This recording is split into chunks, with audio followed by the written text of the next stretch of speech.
Hello बच्चों, welcome back to my YouTube channel learning student. तो आज हम लेकर के आए हैं जो क्लास 12 के बच्चे हैं उनके लिए मोस्ट इम्पॉर्टेंट बहुविकल्पीय प्रश्न, और वो भी है बायोलॉजी से। ठीक है, तो बायोलॉजी से जो हम ये आप लोगों के लिए एमसीक्यू क्वेश्चन आए हैं वो संपूर्ण किताब से है। ठीक है, संपूर्ण किताब से महत्वपूर्ण बहुविकल्पीय प्रश्न है बायोलॉजी से। तो देखिए, पहला क्वेश्चन क्या है। पहला क्वेश्चन है चमगादड़ द्वारा परागण कहलाता है। ठीक है, तो जो चमगादड़ के द्वारा परागण होता है ये इसे क्या कहते हैं। ठीक है, आर्थिनोफिली कहते हैं, किरोप्टेरोफिली, एंटोमोफिली या फिर हाइड्रोफिली।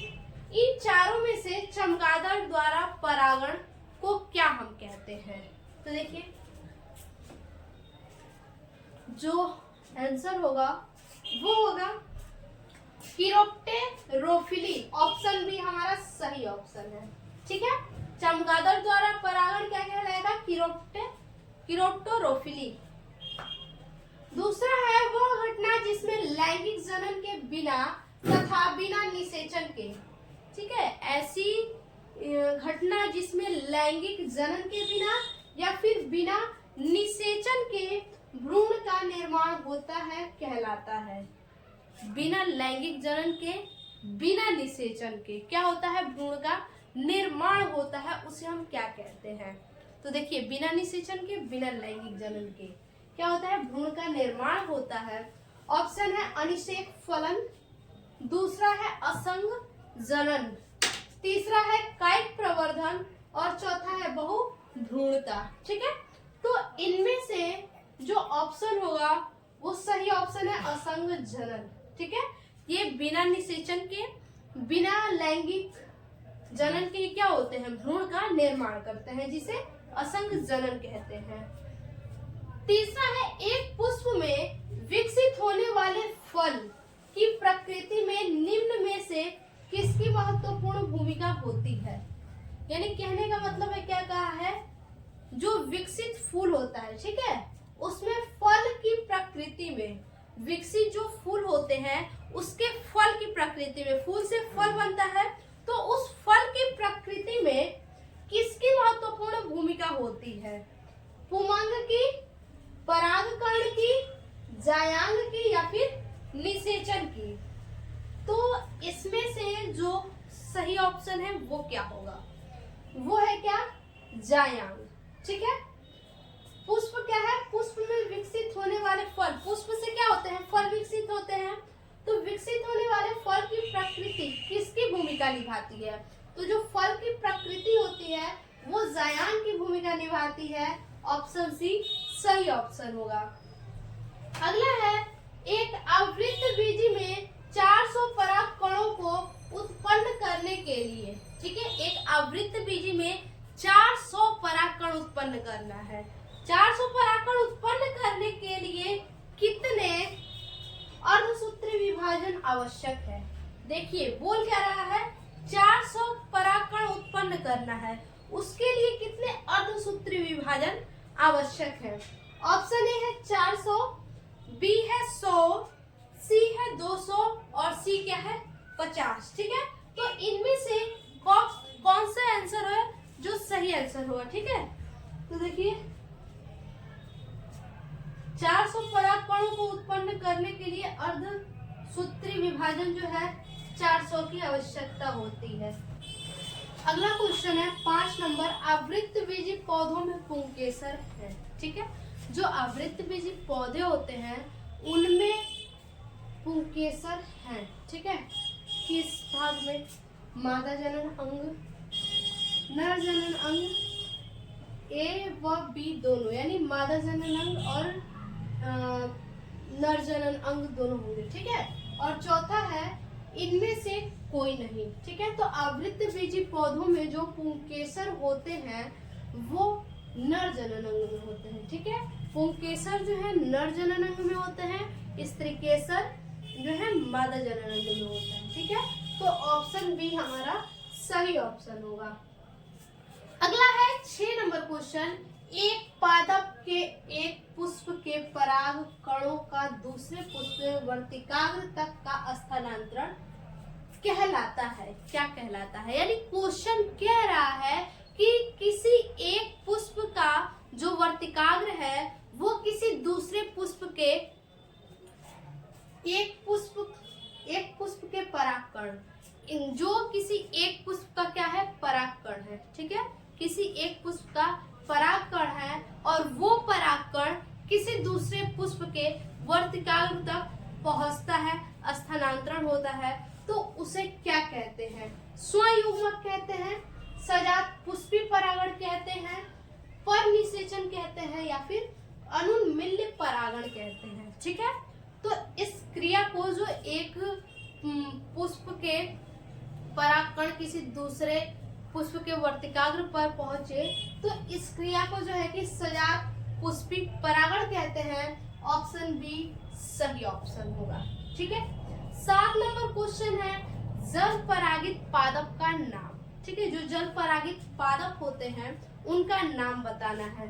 तो ऑप्शन है पहला हाइड्रिला, दूसरा है नमक, तीसरा है नींबू और चौथा है इनमें से कोई नहीं। तो जल परागित पादप कौन से हो सकते हैं? तो हाइड्रिला। ठीक है, हाइड्रिला जो है जल परागित पादप है। ऑप्शन ए हमारा सही ऑप्शन होगा। अगला है 8 नंबर क्वेश्चन, निम्न में से कौन फ्रूट फल है? ठीक है, ये जो ऑप्शन आपको दिया है, ए नंबर है सेब, बी है अंगूर, सी है आम और डी है मटर। तो इन चारों में से कूट फल कौन सा है? इन चारों में से जो कूट फल है वो है सेब। ऑप्शन ए सही ऑप्शन होगा। अब देखिए अगला 9 नंबर क्वेश्चन क्या कह रहा है, भ्रूणपोष में गुणसूत्रों की संख्या होती है। जो भ्रूणपोष होते हैं उनमें गुणसूत्रों की संख्या कितनी होती है? x, 2x, 3x या फिर इनमें से कोई नहीं। तो भ्रूणपोष में गुणसूत्रों की संख्या जो है 2x होती है। ऑप्शन बी हमारा सही ऑप्शन होगा। अगला है 10 नंबर क्वेश्चन, भ्रूणपोष कोशिकाएं होती हैं। ठीक है, जो भ्रूणपोष कोशिकाएं होती हैं वो किस प्रकार की होती हैं? द्विगुणित, अगुणित, त्रिगुणित या चौगुणित। तो जो भ्रूणपोष कोशिकाएं होती हैं वो त्रिगुणित कोशिकाएं होती हैं। ठीक है, ऑप्शन सी हमारा सही ऑप्शन होगा। अगला है 16 नंबर, जौ के 200 दाने बनाने के लिए कितने अर्धसूत्री विभाजन होने चाहिए? ठीक है, जौ के कितने दाने बनाने हैं? 200 दाने बनाने हैं। और इसके 200 दाने बनाने के लिए पूछ रहा है कि कितने अर्धसूत्री विभाजन होने चाहिए। ऑप्शन है 200, 100, 250 या फिर 50। तो 200 दाने बनाने के लिए लगभग 50 अर्धसूत्री विभाजन होने चाहिए। तो ऑप्शन डी हमारा सही ऑप्शन होगा। ठीक है, अगला है 17 नंबर क्वेश्चन, निम्न में से कौन सा आभासी फल नहीं है? ठीक है, इन चारों ये ऑप्शन दिया है, इनमें से कौन सा ऐसा फल है जो आभासी फल नहीं है? तो देखिए यहाँ साफ समझ में आ रहा है कि ऑप्शन ए क्या है? सेब है, बी क्या है? स्ट्रॉबेरी है, सी काजू है और डी क्या है? आम है। यानी कि ए, बी और डी क्या है? ये फल है, लेकिन काजू क्या है? ये ड्राई फ्रूट्स में आते हैं। तो ऑप्शन सी जो है ये आभासी फल नहीं है। ठीक है, उसके बाद क्या है देखिए, आवृत्त बीजी पौधों के भ्रूणपोष में, जो आवृत्त बीजी पौधे होते हैं उसके भ्रूणपोष में गुणसूत्रों की संख्या होती है। गुणसूत्रों की संख्या कितनी होती है? आवृत्त बीजी जो भ्रूणपोष है उसमें गुणसूत्रों की संख्या कितनी होती है? ठीक है, तो ऑप्शन होगा इसमें सी 3x। ठीक है, गुणसूत्रों की संख्या जो है 3x होती है। ऑप्शन सी हमारा सही ऑप्शन है। और यहाँ पे देखिए आभासी फल जो है काज नहीं होगा, आभासी फल जो है यहाँ पे होगा सेब। ठीक है, आभासी फल नहीं है बोला है तो यहाँ पे क्या होगा, सेब होगा। ऑप्शन ए हमारा सही ऑप्शन है। ठीक है, फिर है 19 नंबर क्वेश्चन, परागकण पुष्प के किस अंग के भीतर निर्मित होते हैं? जो परागकण होते हैं, ठीक है, जो परागकण होते हैं वो पुष्प के किस अंग के भीतर, पुष्प का ऐसा कौन सा अंग होता है उसके अंदर जिसके अंदर क्या होते हैं, परागकण निर्मित होते हैं? लघु बीजाणुधानी, दूसरा ऑप्शन है जायांग, गुरु बीजाणुधानी या फिर अंडाशय। तो देखिए परागकण पुष्प के किस अंग के भीतर निर्मित होते हैं?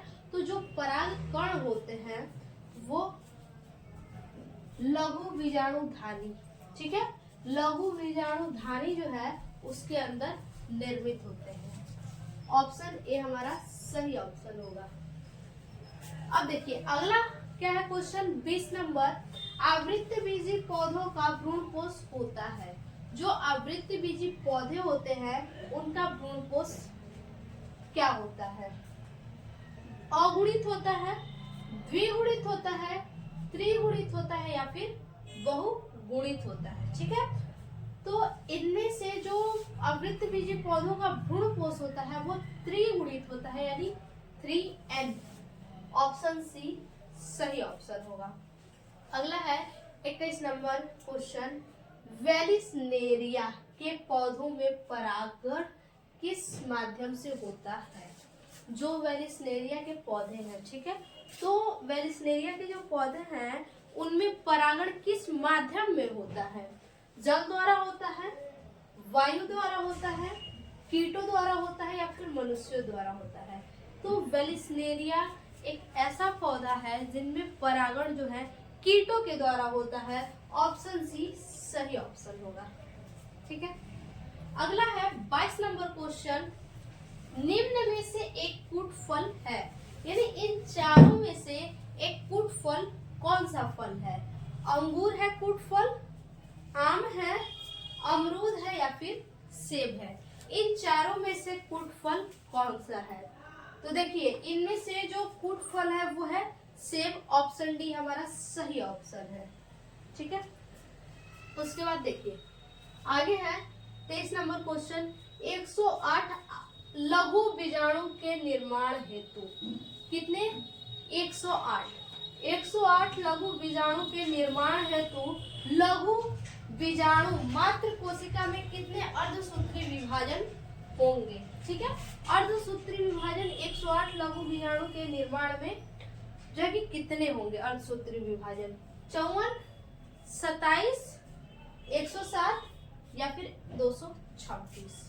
तो क्या है 108 लघु बीजाणु के निर्माण के लिए, हेतु मतलब के लिए, लघु बीजाणु मात्र कोशिका में, जो लघु बीजाणु के मात्र कोशिका होते हैं उनमें कितने अर्धसूत्री विभाजन होंगे? तो 108 के लिए जो है कि 27 अर्धसूत्री विभाजन होंगे। ऑप्शन बी हमारा सही ऑप्शन है। 24 नंबर, निम्न में से कौन सी वायु परागण की विशेषता नहीं है? यानी 4 ऑप्शन दिए हैं, इन चारों में से कौन से ऐसे जो हैं जो वायु परागण की विशेषता नहीं है? ठीक है, पहला क्या है? हल्के परागण, दूसरा है बेहतर अनावृत पुंकेसर, ठीक है, तीसरा है बृहत एवं पिच्छ वर्तिकाग्र और चौथा है असंख्य बीजाणु। ठीक है, तो इनमें से जो वायु परागण की विशेषता नहीं है वो है बेहतर अनावृत पुंकेसर। ऑप्शन बी सही ऑप्शन होगा। ठीक है, अगला है 25 नंबर क्वेश्चन, स्त्रियों में आवर्त चक्र सामान्य होता है, यानी स्त्रियों में जो आवर्त चक्र होता है वो कितने से कितने दिनों तक का हो सकता है? पहला है ए नंबर 10 से 11 दिनों का, बी है 28 से 29 दिनों का, सी है 25 से 26 दिनों का या फिर 17 दिनों का। तो जो स्त्रियों में आवर्त चक्र सामान्यतः होता है वो लगभग 25 से 26 दिनों का होता है। ठीक है, ऑप्शन सी सही ऑप्शन है। अगला है क्वेश्चन 26 नंबर, टेस्टोस्टेरोन हार्मोन्स का स्रावन होता है। टेस्टोस्टेरोन ये जो हार्मोन्स है इसका स्रावन पुरुषों में किसके द्वारा होता है? सर्टोली कोशिका के द्वारा, अधिवृषण द्वारा, जनन कोशिका द्वारा या फिर लीडिंग कोशिका द्वारा। ठीक है, तो जो टेस्टोस्टेरोन हार्मोन्स का स्रावन होता है वो लीडिंग कोशिका के द्वारा होता है। ऑप्शन डी हमारा सही ऑप्शन होगा। ठीक, अगला क्या है? अगला क्वेश्चन है वंशागति की इकाई है। ठीक है, वंशागति की इकाई जो है क्या है? गुणसूत्र, जीनोटाइप, फिनोटाइप या फिर जीन। तो देखिए वंशागति की जो इकाई होती है वो होती है क्या चीज? जीन। ठीक है, जीन ही तो होता है जो कि पीढ़ी दर पीढ़ी क्या होता है? ट्रांसफर होते रहता है। तो जीन ऑप्शन डी सही ऑप्शन होगा। ठीक है, अगर अपने वंशों में देखा जाए तो वही जीन हर एक पीढ़ी में मिलेगी। ठीक है, अगला है 28 नंबर क्वेश्चन, अनुवांशिकी का जनक। ठीक है, अनुवांशिकी का जनक किसे कहा जाता है? अनुवांशिकी का जो जनक होता है वो किसे कहा जाता है? ह्यूगो डी ब्रेज को, दूसरा है कार्ल कोरेंस को, तीसरा है ग्रेगर जे मेंडल को और चौथा है एरिक वान शेरमार्क को।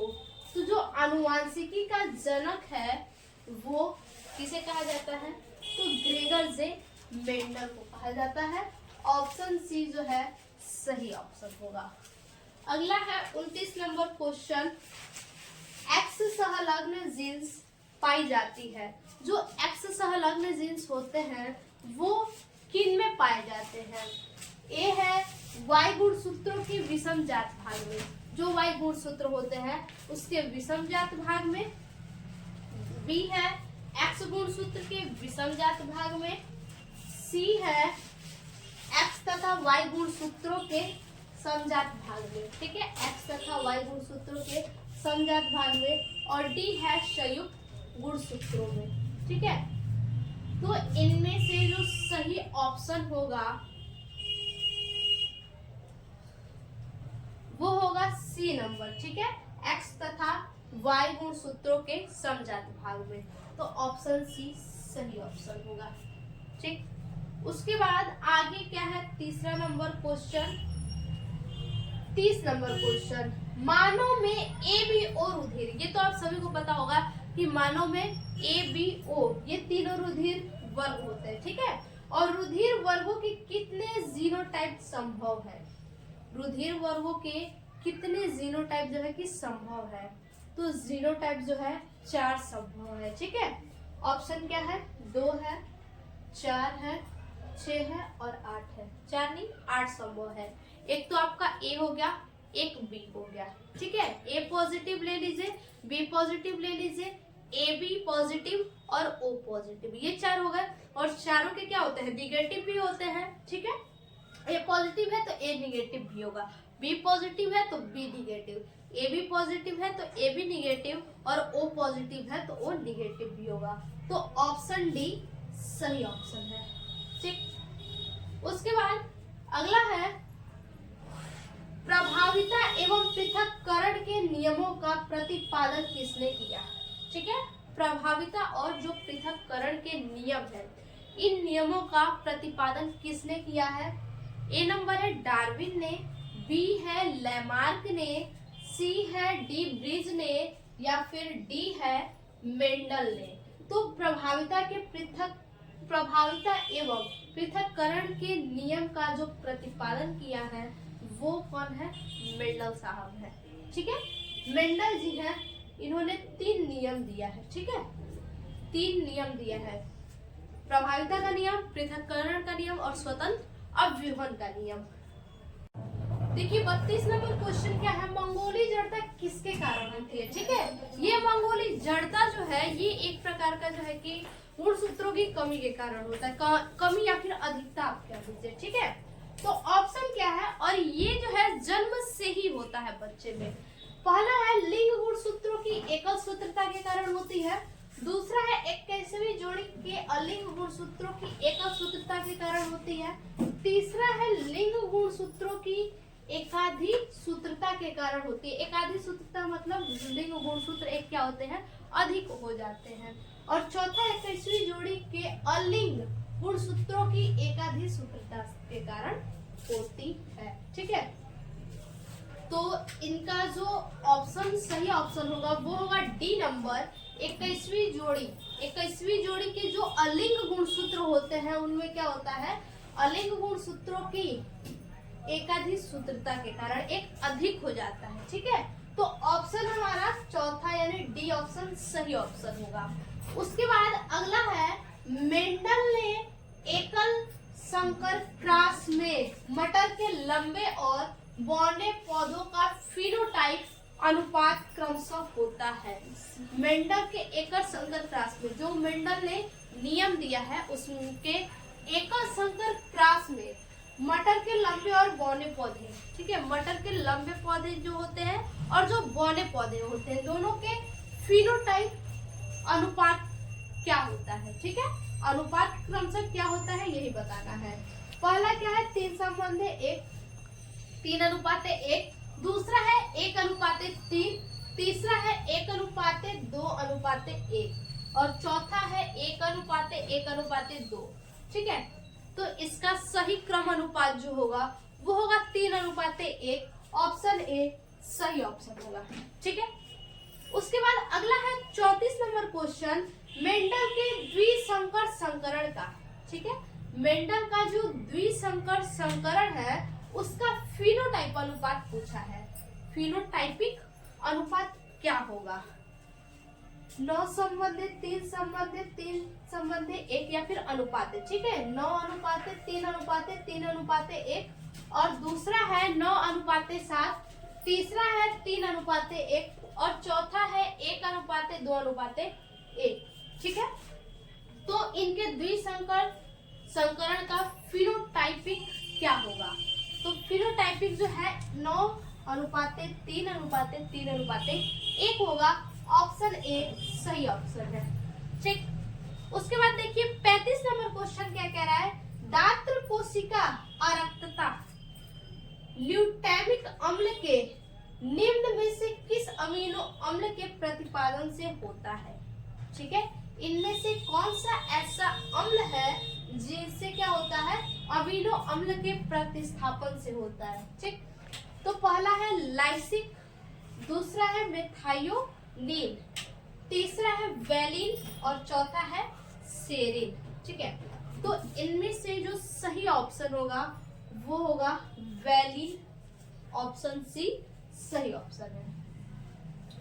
अगला क्वेश्चन है, डाउन सिंड्रोम किसके कारण होता है। ठीक है, जो डाउन सिंड्रोम है वो किसके कारण होता है, लिंग गुणसूत्रों की एकल सूत्रता के कारण, लिंग गुणसूत्रों की त्रिसूत्रता के कारण, या फिर गुणसूत्रों की 21वीं जोड़ी की सूत्रता के कारण होता है, या फिर गुणसूत्रों की 21वीं जोड़ी की एकल सूत्रता के कारण। ठीक है, डाउन सिंड्रोम किसके कारण होता है, तो जो डाउन सिंड्रोम है वो त्रिसूत्रता के कारण, 21वीं जोड़ी की त्रिसूत्रता के कारण। ठीक है, तो ऑप्शन सी हमारा सही ऑप्शन है, गुणसूत्रों की 21वीं जोड़ी की त्रिसूत्रता के कारण। 21वीं जोड़ी जो है ये क्या हो जाता है, त्रिसूत्रता 21वीं जोड़ी में। ठीक है, ऑप्शन सी सही ऑप्शन होगा।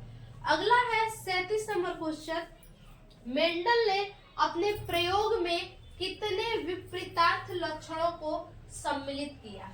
ठीक है, जो मेंडल साहब थे उन्होंने जो प्रयोग किया था अपने प्रयोगों में कितने विपरीतार्थी जो है लक्षणों को सम्मिलित किया था यानी मिलाया था। ठीक है, 7 ऑप्शन है, 8, 9 या फिर 10। ठीक है, तो कितने विपरीतार्थ लक्षण थे, तो ऑप्शन ए। ठीक है, 7 विपरीतार्थ लक्षण थे। ऑप्शन ए हमारा सही ऑप्शन है। 38 नंबर क्वेश्चन है, दान कोशिका अरक्तता रोग किस उत्परिवर्तन का उदाहरण है? ठीक है, जो दान कोशिका अरक्तता है वो किसके उत्परिवर्तन का उदाहरण है? पहला ऑप्शन है बिंदु उत्परिवर्तन, दूसरा है सुगुणिता, तीसरा है विलोपन और चौथा है स्थानांतरण। तो इन चारों में से जो दान कोशिका अरक्तता है वो किसके उत्परिवर्तन का उदाहरण है? ठीक है, तो इनमें से ऑप्शन होगा बिंदु उत्परिवर्तन, ऑप्शन ए सही ऑप्शन होगा। उसके बाद अगला है 39 नंबर क्वेश्चन, मधुप के नर ड्रोन के क्रोमोसोम की संख्या होती है। जो मधुप के नर ड्रोन क्रोमोसोम होते हैं उनकी संख्या कितनी होती है? 32 होती है, 64 होती है, 8 या फिर 16? तो इनमें से जो मधुप के नर ड्रोन के क्रोमोसोम की जो संख्या होती है वो 16 होते हैं। ऑप्शन डी जो है सही ऑप्शन है। अगला है 40 नंबर, जन्मजात उपापचय त्रुटि है। जो जन्मजात है वो उपापचय त्रुटि है। फाइनल क्यूटोनेरिया, वर्णांधता, हीमोफीलिया या फिर अरक्तता? जन्मजात उपापचय त्रुटि इन चारों में से कौन सा है? तो जो जन्मजात उपापचय त्रुटि होगा वो होगा फिनाइल क्यूटोनेरिया, ठीक है, फिनाइल क्यूटोनेरिया। अगला है 41 नंबर क्वेश्चन, मनुष्य में संतान का लिंग निर्धारण होता है। ठीक है, तो किससे होता है? माँ के लिंग गुणसूत्र से होता है, अंडाणु के माप से होता है या फिर शुक्राणु के माप से होता है, पिता के लिंग गुणसूत्र से होता है? तो मनुष्य में जो संतान का लिंग निर्धारण होता है वो पिता के लिंग गुणसूत्र से होता है, क्योंकि माँ में क्या है, माँ में जो गुणसूत्र होता है वो XX पाया जाता है और पिता में लिंग गुणसूत्र जो है XY पाया जाता है। ठीक है, तो इसका सही ऑप्शन क्या होगा? ऑप्शन डी हमारा सही ऑप्शन होगा, पिता के लिंग गुणसूत्र से, ऑप्शन डी। अगला है 42 नंबर, गुणसूत्रों का निर्माण होता है। गुणसूत्रों का निर्माण किससे होता है?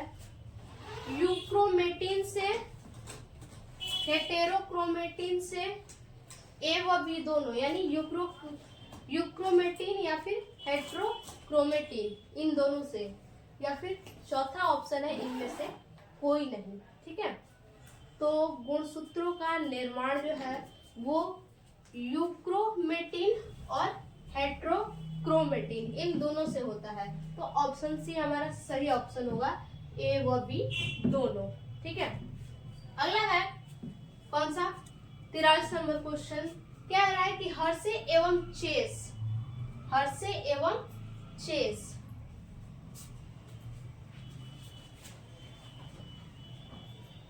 हर्षे एवं चेस ने अपने प्रयोग हेतु कौन से दो रेडियो एक्टिव तत्वों का प्रयोग किया था? अपने प्रयोग में इन दोनों ने कौन से रेडियो एक्टिव तत्वों का प्रयोग किया था? ए नंबर है 3H व 36S, दूसरा है 3H व 32P। ठीक है, और उसके बाद है 24 सोडियम व 3 हाइड्रोजन। डी नंबर है 35S व 32P। तो इनमें से कौन सा ऑप्शन होगा? ठीक है, तो जो सही ऑप्शन होगा वो है रेडियो एक्टिव तत्वों का प्रयोग इन्होंने जिन तत्वों पे किया था। ठीक है, रेडियो एक्टिव तत्वों का प्रयोग जिन तत्वों पे उन्होंने किया था वो सल्फर और फास्फोरस पे किया था। ठीक है, तो ऑप्शन डी जो है सही ऑप्शन होगा। अगला है सोलेनाइड के प्रत्येक घुमाव में कितने न्यूक्लियोसोम होते हैं?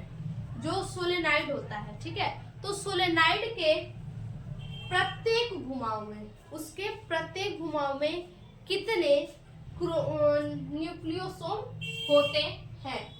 10 होते हैं, 6 होते हैं, 5 होते हैं या फिर 4 होते हैं?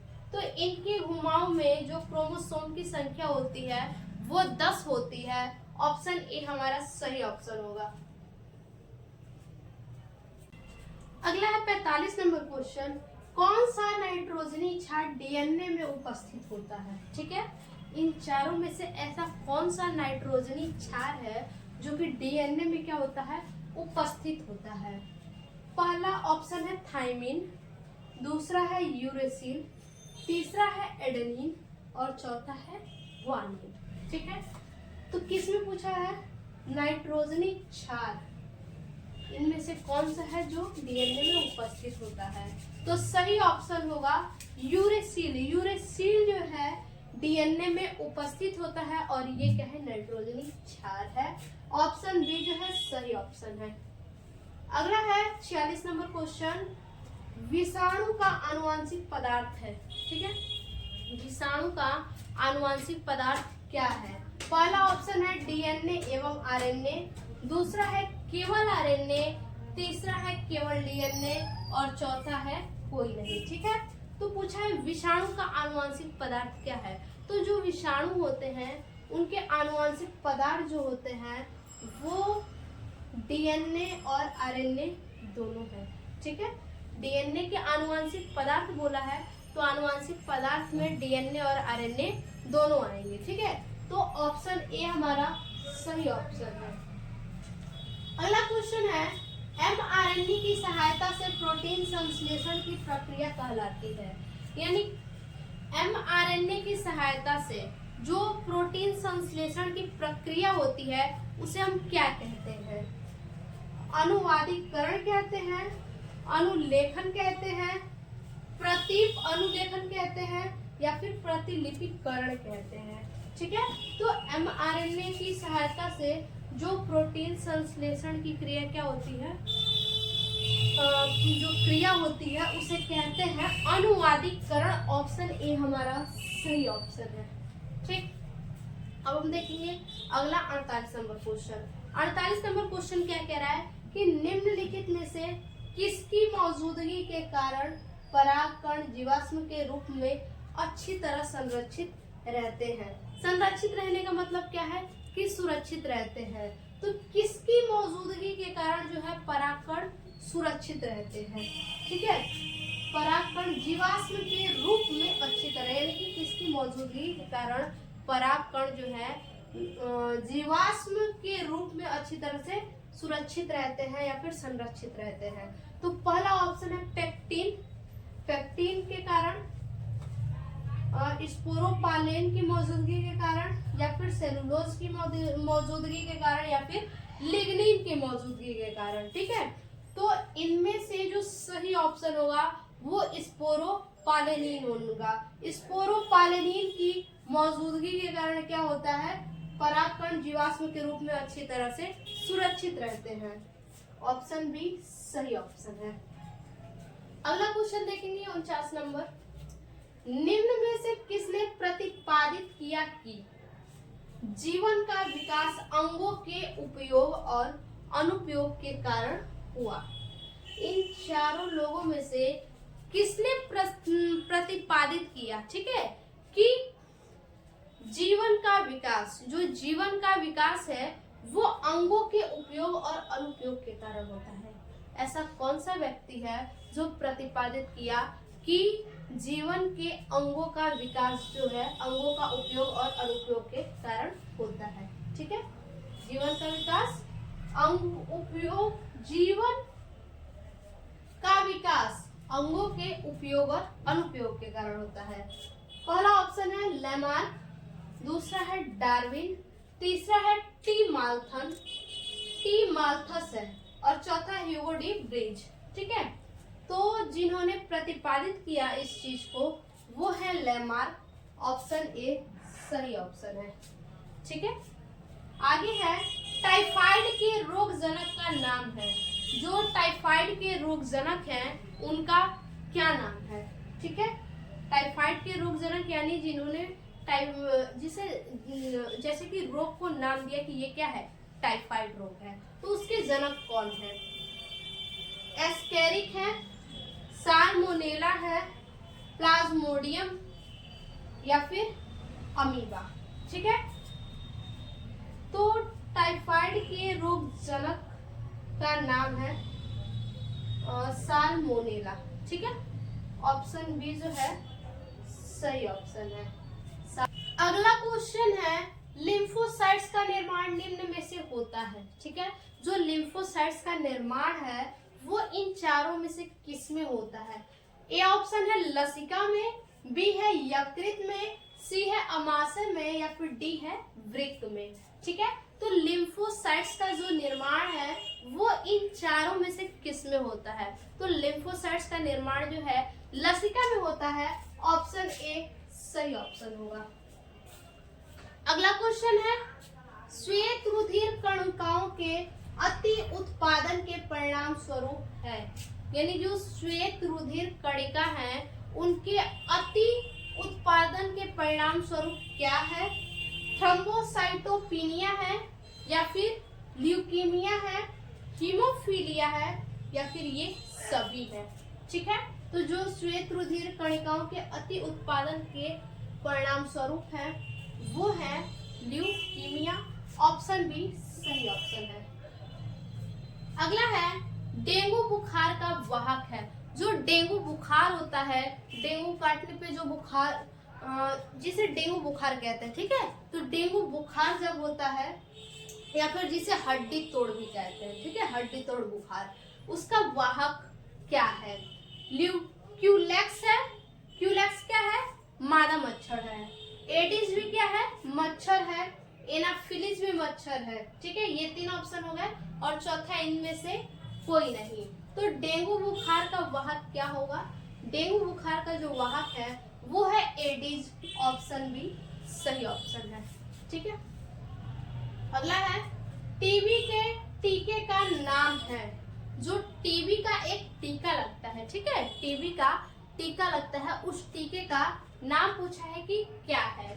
पहला ऑप्शन है PAS, दूसरा है बी नंबर POPV और सी नंबर है DPT और डी नंबर है BCG। ठीक है, तो इन चारों में से जो टीबी का टीका है उसका नाम क्या है? ठीक है, तो BCG नाम है। ऑप्शन डी सही ऑप्शन होगा।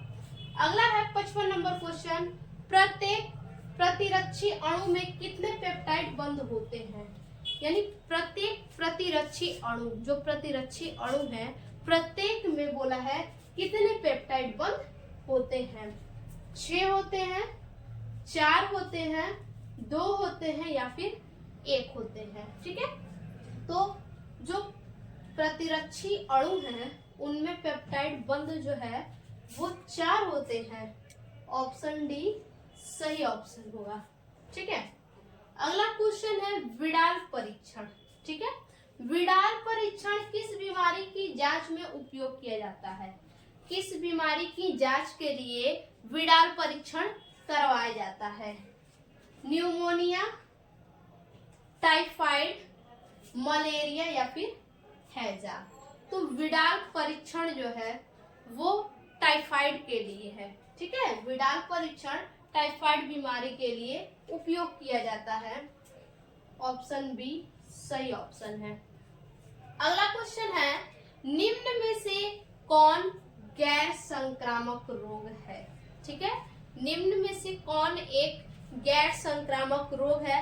4 ऑप्शन आपको दिए हैं और चारों में से बताइए कौन से है। ठीक है, पहला ऑप्शन है ए नंबर मलेरिया, बी है टाइफाइड, सी है कैंसर और डी है न्यूमोनिया। ठीक है, तो इनमें से कौन से ऐसे रोग हैं जो गैर संक्रामक हैं? तो देखिए कैंसर है। ठीक है, कैंसर जो है वो गैर संक्रामक रोग है। ऑप्शन सी हमारा सही ऑप्शन होगा। अगला क्वेश्चन है, बायोरिएक्टर में वृद्धि के लिए कायम रखने वाली अनुकूलतम परिस्थितियों में निम्न में से कौन सी नहीं है? यानी क्वेश्चन देखिए क्या कह रहा है कि बायोरिएक्टर में वृद्धि के लिए, ठीक है, जो बायोरिएक्टर होता है उसकी वृद्धि के लिए कायम रखने वाली अनुकूलतम परिस्थितियों में, जो बायोरिएक्टर को वृद्धि करने वाली क्या है, अनुकूलतम परिस्थिति है, ठीक है। तो परिस्थितियां जो है निम्न में से कौन सी नहीं है, इन चारों में से कौन सी वो परिस्थिति नहीं है। ऑप्शन है पहला ए तापमान, बी है विटामिन, सी है लवण और डी है इनमें से कोई नहीं, ठीक है। तो बायोरिएक्टर में वृद्धि करने के लिए कायम रखने वाली जो अनुकूलतम परिस्थिति है इनमें से कोई भी नहीं है, तो ऑप्शन डी हमारा सही ऑप्शन होगा, इनमें से कोई नहीं। अगला है डीएनए के रासायनिक चाकू है। डीएनए के रासायनिक चाकू कौन है, एंडोन्यूक्लियस है, पॉलीमरेज है, लाइगेज है या फिर ट्रांसक्रिप्टेज है, ठीक है। तो डीएनए के जो रासायनिक चाकू हैं वो होंगे एंडोन्यूक्लियस, ठीक है। ऑप्शन ए सही ऑप्शन है, डीएनए के रासायनिक चाकू कौन है, एंडोन्यूक्लियस है, ठीक है। देखिए अगला है जेनेटिक इंजीनियरिंग का उपयोग होता है। जेनेटिक इंजीनियरिंग जो होता है उसका उपयोग किस में होता है, कृषि में, चिकित्सा में, वैक्सीन बनाने में या फिर सभी में। तो जो जेनेटिक इंजीनियरिंग का उपयोग होता है वो देखिए कृषि में भी होता है, चिकित्सा में भी होता है और वैक्सीन बनाने में भी होता है, ठीक है। कृषि में क्या, चिकित्सा में, वैक्सीन में और डी ऑप्शन है सभी में, ठीक है। तो जेनेटिक इंजीनियरिंग का उपयोग जो है सभी में किया जाता है, ऑप्शन डी सही ऑप्शन होगा। कृषि में भी होता है, ठीक है, चिकित्सा में भी होता है और वैक्सीन बनाने में भी होता है। अगला क्वेश्चन है जेनेटिक इंजीनियरिंग का उपयोग किस में होता है, ठीक है, फिर से वही क्वेश्चन है, ठीक है। जेनेटिक इंजीनियरिंग का उपयोग किस में होता है, लेकिन ऑप्शन क्या है इसमें चेंज है, एक तो चिकित्सा है, दूसरा कृषि है, ये दोनों तो सेम है, तीसरा क्या है परजीवी जीव में और चौथा सभी में। तो जो जेनेटिक इंजीनियरिंग है इन तीनों में तो आप दोनों में तो पता है आपको कि होता है, अब जो परजीवी जीव है इनमें भी होता है, ठीक है। तो ऑप्शन डी हमारा सही ऑप्शन होगा, सभी में। अगला है कौन सा एंजाइम डीएनए को विशिष्ट स्थान पर काटता है, ऐसा कौन सा एंजाइम है जो डीएनए को क्या करता है, विशिष्ट स्थान पर काटता है। पॉलीमरेज ए है, बी है एंडोन्यूक्लियस, सी है एक्सोन्यूक्लियस और डी है लाइगेज, ठीक है। तो जो डीएनए को विशिष्ट स्थान पर काटता है वो एंजाइम इनमें से है एंडोन्यूक्लियस एंजाइम, ऑप्शन बी हमारा सही ऑप्शन होगा, ठीक। अगला है जीनी अभियांत्रिकी की नींव किस एंजाइम की खोज के कारण पड़ सकी। जो जीनी अभियांत्रिकी की खोज हुई है, ठीक है, तो उसकी खोज जो है किस एंजाइम की खोज के कारण पड़ सके। बोला है कि जीनी अभियांत्रिकी की जो नींव होती है, ठीक है, जो नींव है वो किस एंजाइम के कारण जो है कि पड़ सकी है। प्रतिबंधन अंतः न्यूक्लियस, दूसरा है बी नंबर डीएनए लाइगेज, सी है डीएनए गाइडेज और डी है डीएनए पॉलीमरेज, ठीक है। तो इनमें से जो सही ऑप्शन होगा वो होगा प्रतिबंधन अंतः न्यूक्लियस, ऑप्शन ए सही ऑप्शन है हमारा, ठीक। अगला क्वेश्चन है अनुवांशिकी रूपांतरित पौधा है, ठीक है, अनुवांशिकी जो है वो रूपांतरित पौधा है। बीटी का पास अनुवांशिकी रूपांतरित पौधा कौन सा है इनमें से, बीटी का पास, बीटी मक्का, बीटी राइस या फिर ये सभी। तो देखिए ये भी क्या है, बीटी का पास भी होगा, बीटी मक्का भी होगा और बीटी राइस भी होगा, इसलिए हमारा सही ऑप्शन होगा डी ऑप्शन, ये सब। देखिए अगला क्वेश्चन है किस पदार्थ का संश्लेषण जीनी अभियांत्रिकी द्वारा औद्योगिक स्तर पर किया जाता है, ठीक है, यानी किस पदार्थ का संश्लेषण, ऐसा कौन सा पदार्थ है जिसका संश्लेषण जो है जीनी अभियांत्रिकी द्वारा औद्योगिक स्तर पे किया जाता है। ठीक है, पहला ऑप्शन है मानव वृद्धि हार्मोन, दूसरा है इंसुलिन, तीसरा है इंटरफेरॉन और चौथा है इन सभी में। ठीक है, तो जीनी अभियांत्रिकी द्वारा औद्योगिक स्तर पर प्रयोग किया जाता है किस पदार्थ का। ठीक है, तो इनमें से जो ऑप्शन होगा मानव वृद्धि हार्मोन, इंसुलिन और इंटरफेरॉन, ये तीनों होगा, इसलिए ऑप्शन डी जो है हमारा सही ऑप्शन है इन सभी का। ठीक है, अगला है ऐसी पारस्परिक क्रिया जिनमें एक जाति को लाभ होता है और दूसरी जाति को लाभ होता है न हानि, यानी ऐसी पारस्परिक क्रिया कौन सी है जिनमें एक जाति को क्या होता है, लाभ होता है और दूसरी जाति को जो है न लाभ होता है न हानि होता है। ठीक है, तो उसे क्या कहते हैं, अंतर जाति परजीविता, स्पर्धा, सहभोजिता या फिर सहोपकारिता। ठीक है, तो इनमें से जो सही ऑप्शन होगा वो होगा सहोपकारिता। ठीक है, सहोपकारिता में क्या होता है कि एक जाति को लाभ होता है और दूसरी जाति को न लाभ होता है न हानि होती है। ठीक है, तो इसीलिए ऑप्शन सी हमारा सही ऑप्शन है। अगला है क्वेश्चन, पारिस्थितिक तंत्र में निरंतर आवश्यकता होती है। जो पारिस्थितिक तंत्र होते हैं उनमें निरंतर किसकी आवश्यकता होती है, पारिस्थितिक तंत्र में निरंतर किसकी आवश्यकता होती है, जल की, वायु की, ऊर्जा की या फिर इनमें से कोई नहीं।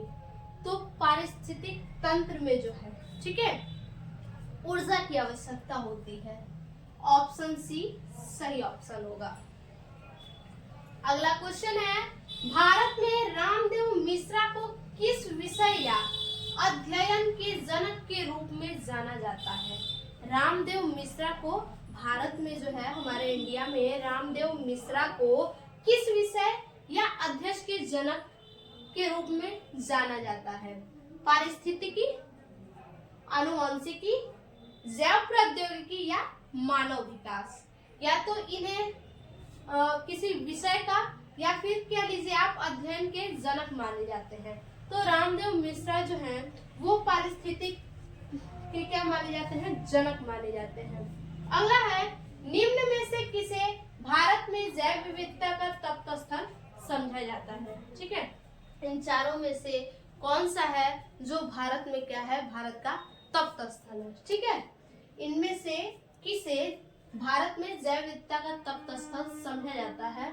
पहला है अरावली पर्वत, दूसरा है इंडो गंगेटिक मैदान, तीसरा है पश्चिमी घाट और चौथा है पूर्वी घाट। ठीक है, तो इनमें से जैव विविधता तप्त स्थल जिसे भारत का समझा जाता है वो है पश्चिमी घाट, ऑप्शन सी हमारा सही ऑप्शन है।